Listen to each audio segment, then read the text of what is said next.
Budget 2023 comes at a time of great anxiety for many people across the country, and the cost of living crisis has been extensively discussed already. But I want to give some context that for many people, there's been a cost of living crisis for years, if not forever, you know, during recessions, after recessions, during booms, after booms, before the Ukrainian war, after the Ukrainian war, people have experienced huge deprivation and huge poverty.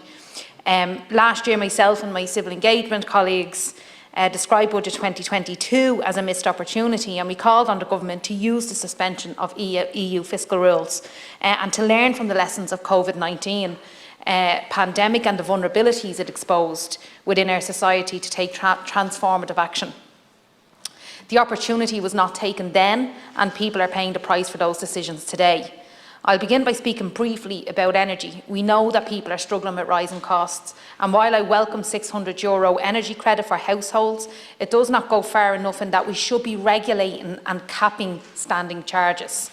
We need to ensure that ordinary people are not exposed to the validity of fossil fuel markets again. This means investing in renewable energy and scaling up retrofitting, including retrofitting of social housing. And this necessary action for both people and planet is missing from the Budget 2023, and in terms of ensuring that we don't only temporarily alleviate people's situations, but we look to addressing those situations in the long term with a vision for generations to come. In terms of market income inequality, that is income inequality before transfers are applied. So Ireland has one of the highest rates in the EU. More than 500,000 people in this country are living in poverty. Civil society groups working on behalf of those living in poverty, including Social Justice Ireland and Bernardo's, called for an increase in social welfare payments of €20 this year. The €12 increase announced is insufficient, and the purchasing power of these payments will be lower in 2023 than they were at the start of 2022. I want to be clear at this point that the decisions made about social welfare, Minister, and their payments are decisions about whether people will live and stay in poverty or not, whether single parents will be able to afford to feed their children, whether pensioners will be able to heat their homes, and whether people with disabilities can afford the additional items that they need to survive.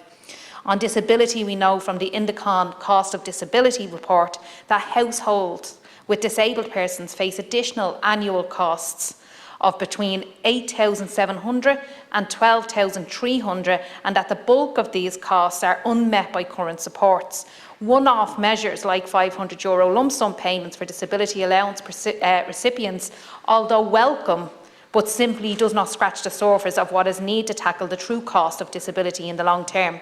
More broadly, I want to ask the Minister if, in devising proposals regarding social welfare payments, whether the minimum essential standards of living as developed by the Vincentian Partnership, I can't pronounce that word, were utilised to inform the actual rates of payments people need to live, not just survive. On the issue of pensions, the recent announcement of the increase of the rate to attain full contributory state pension to a 40-year contribution rate is a deeply regressive and discriminatory step. It discriminates against those who engage in care work, and quite frankly, it will simply be unattainable for so many people. Women are already disproportionately underrepresented in the figures of those claiming the full contributory state pension. According to the National Women's Council of Ireland, only 16% of those in receipt of the full pension are women.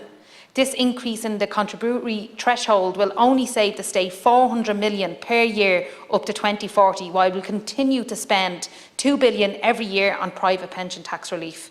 Expenditure which the ESRI have described as regressive, while employers' PRSI is among the lowest in Europe. Staying with the issue of gender and equality more broadly, Minister, in 2017 the government made a commitment that gender and equality proofing would be utilised in Ireland's budgetary process.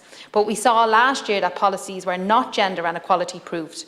Could the Minister provide information on how the measures in this budget have been subject to gender and equality proofing? And sometimes we can misunderstand gender proofing as that there is stuff in the budget that positively affects women, and we may point to that and welcome obviously the moves in terms of IVF, but budget equality proofing and gender proofing is also about how other aspects of the budget negatively affect and have consequences for women. So it's not only the positive things in there, but how other decisions are made that negatively affect women, such as the one we see with the pension issues. On housing, long-term solutions to the housing crisis are not coming forward in this budget. Tax credits for renters, while they may provide some relief, will not in the long term solve a housing crisis. Earlier this year, the Shannon passed a motion proposed by my group calling on the government to introduce progressive long-term solutions, such as committing to the definancialisation of housing as a core principle of future housing policy, ending the state's over-reliance on the private market to address the shortcomings in Irish housing, establishing a state-owned and operated construction company, and investing radically in the development of public homes on public land. Instead, what we are seeing is poor use of state money, including spending of over 102 million between June 21 and June 2022 on the leasing for social housing and planning, to spend an additional 98 million this year. The state should instead be using that money to invest in the development of social housing to be owned by the state. I would like to welcome the announcement of a vacant homes tax, which I hope will see more homes coming back into active use. This was something that was proposed in 2017 by our group and championed by our colleague, the former Senator Grace O'Sullivan, in the Derelict and Vacant Sites Bill.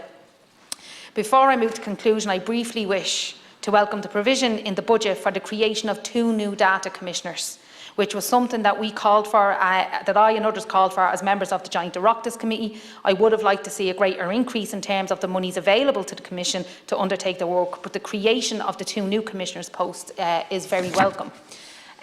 Minister, on the issue of overseas development aid, while it is welcome that there is a 177 million increase, we are still a long way off the 232 million increase required to put us on track to meet our commitment of 0.7 of GNI expenditure on the ODA. I note that 75 million of this additional ODA funding is to be dedicated exclusively to the humanitarian response in Ukraine. While this is welcome, this means that only 100 million in new funding will be allocated to address other multiple humanitarian crises around the globe, including devastating flooding in Pakistan and famine in the Horn of Africa. Related to this, I would ask if within the budget there is included scope for climate finance and, crucially, loss and damage payments for the Global South, countries outside existing ODA budget. This is extremely urgent, Minister. We know that the tens of millions of people who have been displaced just recently in Pakistan and countries that have done the least to cause the climate crisis need to begin getting the reparations that are owed to them to survive. And finally, it kind of feeds into the next session, but I would, Senator Black and Senator Flynn will take the next section, but I would like to acknowledge that there's 1.1 million announced in the shock measurements in relation to SMEs, 1.1 billion. But then in relation to one-off payments to support, and they seem to be all lumped in together, community and voluntary organisations, the Gaeltacht, sports, the culture, arts, there's a whole mixture of things in there, and they're getting 60 million. While voluntary and community organisations, due to COVID, due to Ukrainian crisis, like other people, have huge costs, but yet there's 1.1 million to SMEs. And I'm really confused by the small allocation of budget that literally has about 6 or 7 different sectors rammed into that 60 million. And I would like some clarification on why that is, and also why such a big investment is being put into SMEs and not into the community and voluntary sector alone. Thank you. Thank you very much indeed.